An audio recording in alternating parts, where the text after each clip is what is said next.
importante esses prédios históricos e as ruínas desses prédios históricos para que desperte uma consciência política para cuidar melhor da nossa cultura, principalmente no que diz respeito à memória do município.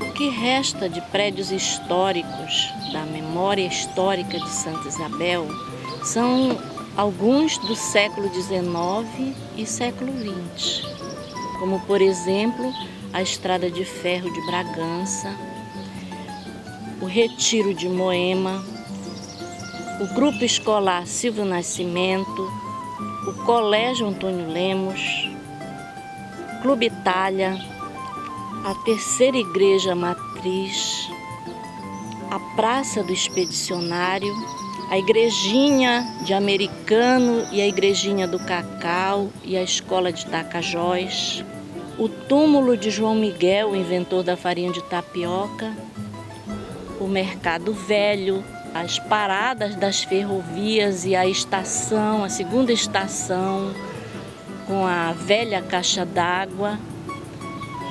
Algumas ruínas ainda restam lá por dentro do Retiro de Moema e a Ponte Tibiriçá.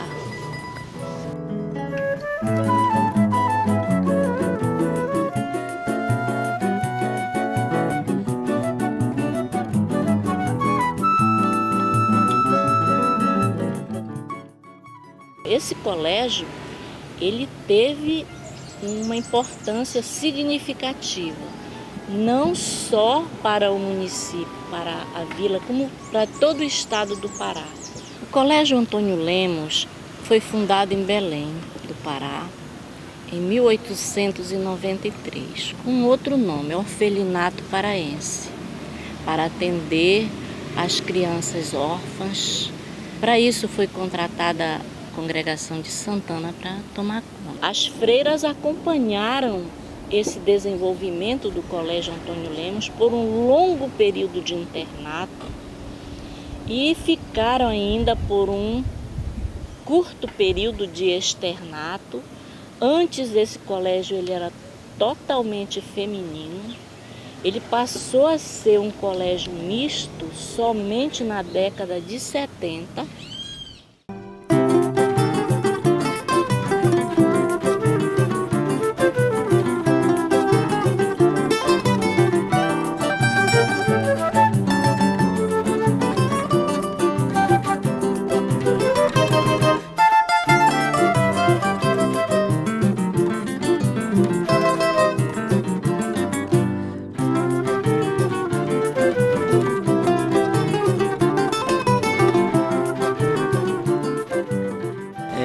A ideia da exposição do Colégio Antônio Lemos, na verdade, era sobre a cidade. Era a ideia de formar um livro sobre Santa Isabel, mostrar a beleza de Santa Isabel e tudo mais.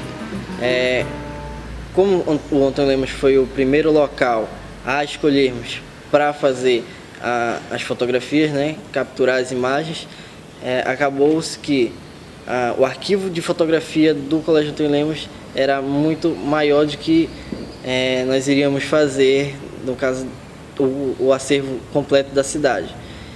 E foi mais ou menos caminhando nesse sentido. E fomos muito impressionados com a beleza, tanto externa como interna do prédio. Me impressionou bastante dos locais que eu não conhecia, e um deles que mais me chamou a atenção foi a questão da escadaria. Foi motivo até de choro para uma senhora que relembrou essa infância dela que ela teve com o Colégio Antônio Lemos. Aqui ele construiu um complexo lemista, que é o Retiro, o Colégio e a Ponte Tibiriçá. Então o Retiro de Moema, além da sua beleza arquitetônica, ele tem essa história triste de amor de um pai, de uma mãe, que não queriam se separar do seu filho caçula, que eles chamavam de Duca, o nome dele era Manuel. Manuel Tibiriçá de Lemos, e eles chamavam de Duca. Você sabe, naquela época, o portador de hanseníase, que a gente chamava de lepra, ele não podia ficar na família. Ao ser descoberta a doença, aquela pessoa era retirada da família e isolada nos lazaretos. Então ele construiu essa mini Belém para ele com todo o conforto e trouxe o seu filho e isolou nesse lugar.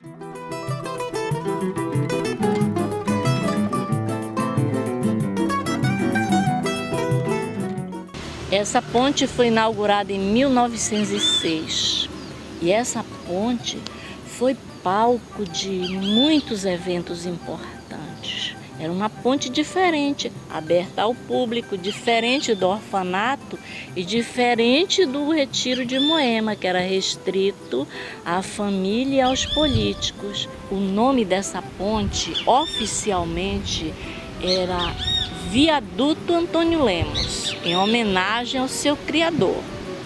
Mas a população mudou para Tibiriçá por causa do carinho que a população tinha e da compaixão que a população sentia pelo seu filho, o Duca Tibiriçá. Então a Tibiriçá aí ficou aí por volta de 100 anos. Quando a Tibiriçá fez 100 anos, foi demolida.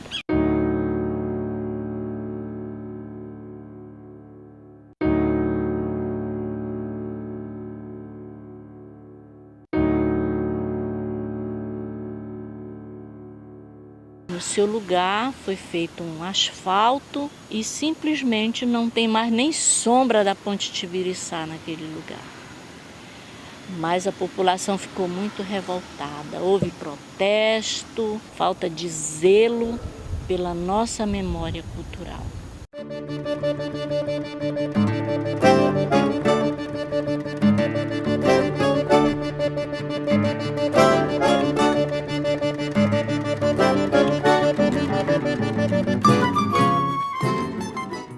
O Grupo Escolar Silvio Nascimento é o prédio mais antigo da educação de Santa Isabel.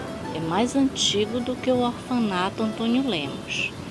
Teve uma importância muito grande para o município. Eu estudei no Grupo Escolar Silvio Nascimento de 1971 até 1974 e essa escola marcou grandemente a minha infância. Estudei na Escola Silvio Nascimento em 84, 86. Foi muito legal, tinha duas professoras muito boas e até hoje em dia eu sinto saudade delas. Lembro-me que na época nós tínhamos que cantar o hino nacional antes de entrar para a sala de aula e às vezes até obrigatoriamente também o hino do Estado. Agora tá meio feinho, né? A pintura, a frente, principalmente a frente da escola, né? E é até uma vergonha, né? Porque é um prédio histórico e desse jeito assim, né? Dá até tristeza na gente, né? Porque devia ser bem preservado. Dada a modernidade do ensino atualmente, eu acredito que esse prédio talvez não devesse mais funcionar como uma escola. Deveriam ser remanajados os alunos para umas outras escolas, ou até mesmo construir uma mais moderna e transformar esse prédio em uma espécie de museu, ou até mesmo abrigar a Secretaria de Cultura com todos os seus demais departamentos.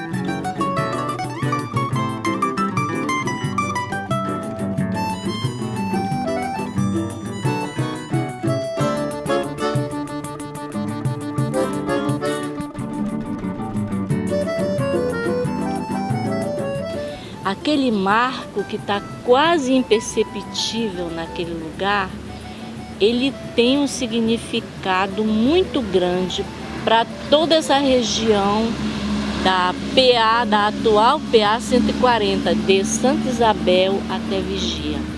E esse marco, eu acho que ele deveria ser cuidado com mais carinho, porque ele está muito depredado, quase apagado.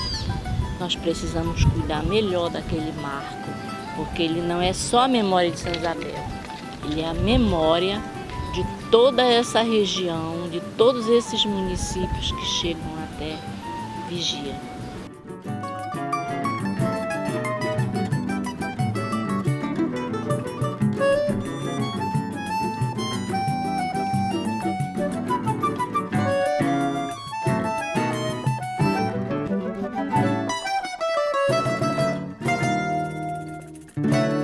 Meu nome é Raimunda Pereira da Costa. Quando eu era muito criança, andei 2 vezes só de trem com minha mãe. A gente demorava muito, saía daqui umas 5 horas da manhã para Belém. E só poderia voltar às 5 da tarde, chegava aqui umas 7 da noite. Clube Itália hoje, se suas paredes falassem, contariam muitas histórias culturais, políticas, comerciais, bailes, as festas sociais de casamentos, batizados, aniversários. Então o Clube Itália, ele é uma memória cultural muito importante para o município de Santa Isabel. Na época aqui, o senhor Nestor Herculano Ferreira, que foi presidente daqui do clube muito tempo, que ele era historiador. Ele, nessa época, ele tinha aqui o teatro, por isso nós temos os palcos, né? O Clube Itália serve hoje em dia só para eventos, né? Nós fazemos que o pessoal aluga para festa de aniversário, de criança, de adulto. Tem os 15 anos, tudo é feito nesse clube, há já um bocado de tempo, né? Do passado era outra coisa, né? Era teatro, era tudo apresentavam aqui. Tem a estrutura de teatro que ainda pode vir qualquer canto e a gente pode atender, né? Como um teatro que possa ser, vinha divulgar aqui na cidade, nós estamos prontos para isso também, né? Inclusive nós temos um palco para isso, que não foi tirado essa estrutura, né? E também naquela época surge o cinema, o Cine Palace. Para esse Cine Palace vieram nomes importantes da música popular brasileira. Enquanto não está nos dias que não se projetava filmes, se apresentavam artistas. E também artistas da terra. E a gente entrava para assistir, só passava filme de Tarzan e Espadachim, não passava outro. Quando não vinha os cordão que vinha de Coraci, Pássaro Azul, essas coisas, aí enchia. Tinha um velho, dizia mesmo assim, aí passava, né, os elefantes na selva, claro que não faz zoada. O nome dele era Seu Dico. Aí eu dizia, Seu Dico, tá mudo, a gente gritava lá de baixo, ele disse, tu já viu esse elefante falar, filha da puta? Ele dizia, o velho era o homem era muito enraivado, era igual o outro, mandava a gente entrar se desse uma cacholeta, por isso que a minha orelha é grande, desse jeito. Peguei muita cacholeta para entrar aí de graça, mano. Quando a gente tem hora que não tinha o dinheiro, entendeu como é que é? Moleque, isso é vergonha, não tem jeito. Certo, se eu pudesse, voltaria a ser um cinema de novo, entendeu? E por quê? Porque isso aqui não tem em Santa Isabel, com toda certeza. Então, o Cine Palace é uma memória muito significativa para o município de Santa Isabel. E esses 2 prédios ainda estão aí precisando, já bastante descaracterizados, mas ainda estão aí segurando essa memória.